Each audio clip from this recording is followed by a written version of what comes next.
Global சொந்தங்களே, உங்களுக்கு தெரியும் ஈரானை அமெரிக்கா தாக்கப் போவதாக ஒரு வகையான மிரட்டல்லாம் தொடர்ந்து செஞ்சு கொண்டே இருந்தது. இந்த செய்தி உலகத்துல பரபரப்பா பேசப்பட்டது. அமெரிக்கா ஈரானை தாக்க போகுதா, தாக்குனா இந்த மத்திய கிழக்கு, அதாவது Saudi Arabia, Oman, Qatar, Kuwait போன்ற நாடுகளோட நிலைமை என்ன? யுத்தம் வந்தா ஈரான் அமெரிக்காவை நோக்கி அடிக்காது, அமெரிக்காவோட தளங்கள் இருக்கிற சவுதி அரேபியா, இந்த கட்டார், குவைத் போன்ற நாடுகளை நோக்கி தான் தாக்கும். அவ்வாறு தாக்குற நேரத்தில் அமெரிக்காவை விட முஸ்லீம் நாடுகள் தான் அதிகம் பாதிக்கப்படும். நம்மளோட சொந்தங்கள் எல்லாம் அரபு நாடுகளில் வேலை செய்து அப்படி இப்படின்னு சொல்லி சமூக ஊடகங்களில் மக்கள் அங்கங்கே எல்லாம் கருத்துக்கள் எல்லாம் வெளிப்படுத்தினதை நாங்கள் எல்லாம் பார்த்திருப்போம். இவ்வாறு ஒரு பதட்டமான சூழல் மத்திய கிழக்கில் காணப்பட்டது. ஆனால் தற்போது அமெரிக்கா என்ன முடிவு எடுத்துக்கிறாங்கன்னு சொன்னால், ஈரானோட பேச்சுவார்த்தை செஞ்சு ஒரு முடிவுக்கு வருவோம் அப்படிங்கிற ஒரு நிலப்பாட்டுக்கு அமெரிக்கா வந்துக்கிறாங்க.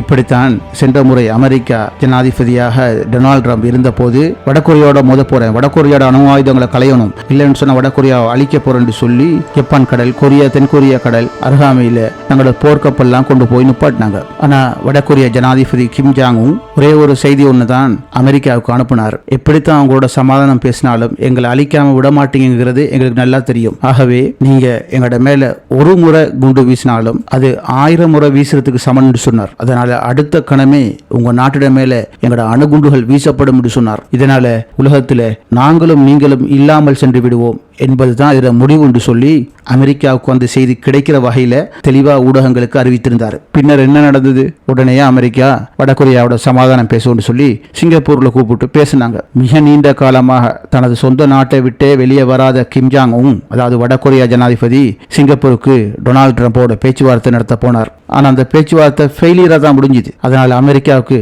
ஒன்றுமே செய்ய முடியாம போச்சுது. இந்த வகையில ஈரானை அப்படி தாக்க போறேன், இப்படி தாக்க போறேன்னு சொல்லி பேசிக்கொண்டிருந்த இந்த டொனால்ட் ட்ரம்ப் இப்ப பேச்சுவார்த்தை மூலம் ஒரு முடிவுக்கு வருவோமே அப்படின்ட்டு இறங்கி வந்துட்டாரு.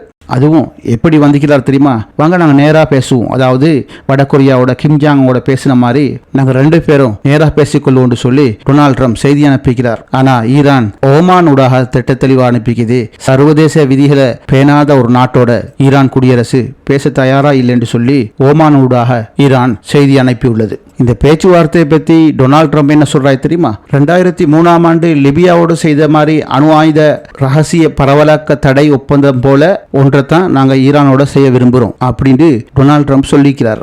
அதுக்கு ஈரான் வெளியுறவு அமைச்சர் என்ன சொன்னார் தெரியுமா? அமெரிக்கா அப்படி கனவு கூட காணக்கூடாது அப்படின்னு அமெரிக்காவுக்கு கிடைக்கிற வகையில பதில் அனுப்பிக்கிறார். அது என்ன? 2003 லிபியா ஒப்பந்தம். ஆம், அமெரிக்கா லிபியாவோட 2003 ஒரு ரகசிய ஒப்பந்தம் செஞ்சுது. என்னத்துக்குன்னு சொன்னா, லிபியா ஜனாதிபதி கடாஃபி அணுசரிவூற்ற திட்டங்களை நாட்டுக்குள்ள அமுல்படுத்துறதுக்கு முற்பட்டு வந்தார். இந்த அணுசரிவு ஊட்டல் மூலம் லிபியாவுக்கு மின்சாரம் உற்பத்தி செய்யலாம், பிறகு அணு ஆயுதத்தை கூட உற்பத்தி செய்யலாம் என்ற ஒரு நோக்கமாக கொண்டு அணுசரிவு கட்டுமான திட்டங்களை லிபியா அமுல்படுத்த முற்பட்ட போது, அப்போது இருந்த அமெரிக்க ஜனாதிபதி ஜார்ஜ் புஷ் லிபியாவை மறைமுகமா ஓன் பண்ணி, அதாவது எச்சரிக்கை செய்து இந்த ஒப்பந்தத்தை செஞ்சு கொண்டார். லிபியாவும் அமெரிக்காவுக்கு பயந்து இந்த ஒப்பந்தத்துக்கு இணக்கப்பட்டது. அந்த ஒப்பந்தத்தில் லிபியாவோட அணு தொடர்பான அனைத்து நிர்மாண நடவடிக்கைகளையும் நிறுத்தணும், அணு தொடர்பான அனைத்து நடவடிக்கைகளையும் அழிச்சிடணும் அப்படின்னு சொல்லி ஒப்பந்தத்தில் எழுதி அனைத்து கட்டுமான பணிகள், நிர்மாணங்கள் அனைத்தையும் அமெரிக்கா அழிக்க செய்தது. பின்னர் அடுத்து வந்த ஒபாமா அரபிய வசந்தம் என்ற மக்கள் கிளர்ச்சியை பயன்படுத்தி அவ்வாறு அழிக்க செய்த இந்த லிபியா ஜனாதிபதி கடாஃபியை அந்த நாட்டு மக்களை கொண்டே நடுவீதியில் கொலை செய்யப்பட்ட சம்பவம் நீங்கள் எல்லாம் அறிந்திருப்பீங்க. ஆகவே இந்த மாதிரி லிபியாவோட செய்த ஒப்பந்தம் போலத்தான் நாங்களும் ஈரானோட செய்யணும். அதாவது ஈரான் அனைத்து கட்டுமான பணிகளும் நிறுத்தப்பட வேண்டும்.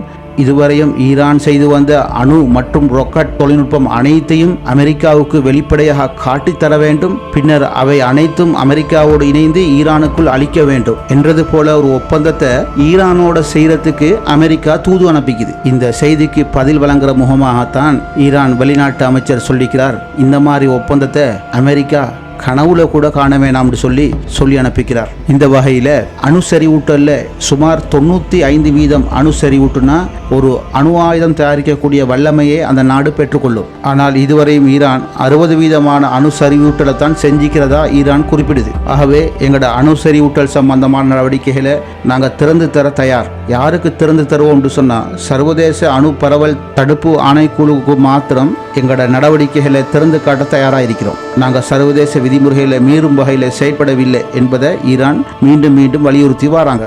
2015ஆம் ஆண்டளவில் அமெரிக்க ஜனாதிபதி ஒபாமா மற்றும் பிரான்ஸ் மற்றும் இத்தாலி, ஜெர்மன், சீனா போன்ற நாடுகள் எல்லாம் ஒன்றிணைந்து அணு ஆயுத உற்பத்தி தடை ஒப்பந்தம், அணு பரவல் தடை ஒப்பந்தம் மற்றும் போன்ற பல விடயங்கள்ல கைச்சாத்திடுறாங்க. அந்த நேரத்தில் அணு ஆயுதத்தை உற்பத்தி செய்யாத ஈரான் கூட அந்த மகாநாட்டுக்கு அழைக்கப்பட்டு அந்த ஒப்பந்தத்தில் ஈரானையும் கைச்சாத்திட சொல்லி ஆலோசனை வழங்கப்பட்ட நேரத்தில் ஈரானும் அந்த ஒப்பந்தத்தில் கையொப்பமிட்டாங்க. அந்த நேரத்தில் அமெரிக்க ஜனாதிபதியாக இருந்தவர் பராக் ஒபாமா அவர்களாகும். இந்த சர்வதேச ஒப்பந்தப்படியே ஈரான் தனது அணு செயற்பாடுகளை செய்து வந்ததாக குறிப்பிடப்படுகிறது.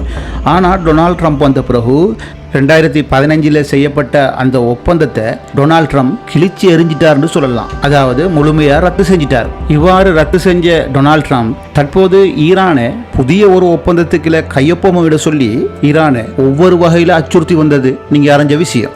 ஈரான் நினைச்சு பார்க்காத மாதிரி குண்டுகளை வீசுவோம், ஈரானை அழிப்போம், அப்படி இப்படின்னு சொல்லி சில விமானங்களை கூட மத்திய கிழக்கு நாடுகளுக்கு அமெரிக்கா அனுப்பி ஈரானை அச்சுறுத்தி வந்தது. ஆனா எந்த ஒரு அச்சுறுத்தலுக்கும் அடிப்பணியாத ஈரான் ஒரே வார்த்தையா சொல்லி இருக்குது, நாங்க ஒப்பந்தத்துக்கு தயார், ஆனால் லிபியாவோட செய்த ஒப்பந்தம் போல அல்ல, மற்றும் நேரடியா எந்த ஒரு பேச்சுவார்த்தையும் அமெரிக்காவோட நடைபெறாது. இந்த ஒப்பந்தம் அல்லது பேச்சுவார்த்தை ஓமான் ஊடாக மாத்திரமே நடைபெறும் என்பதை அமெரிக்காவுக்கு ஈரான் தெளிவா சொல்லி அனுப்பிட்டாங்க. இப்போது இறுதியா கிடைச்ச தகவல் படி ஈரானோட அமெரிக்கா இணங்கி போறதுக்கு தயாரா இருக்கிறதா செய்திகள் வருவது. ஆனால் இஸ்ரேல் ஆதரவு அமெரிக்கர்கள் மற்றும் அமெரிக்காவோட ஆயுத உற்பத்தி நிறுவனங்கள் ஈரானோட பேச்சுவார்த்தை வேண்டாம், அது ஆபத்தானது, எதிர்காலத்தில் அவர்கள் அணு ஆயுதத்தை உற்பத்தி செய்யலாம், ஆகவே ஈரானை குண்டு வீசி அழிப்பதன் மூலமே இதுக்கான தீர்வு கிடைக்கும் என்று டொனால்ட் ட்ரம்புக்கு ஆலோசனை வழங்குபவர்கள் இன்னும் வெள்ளை மாளிகையில் உள்ளனர். ஆனால் இந்த கருத்துகளுக்கு மாற்றமாக டொனால்ட் ட்ரம்புக்கு ஆலோசனை வழங்கக்கூடிய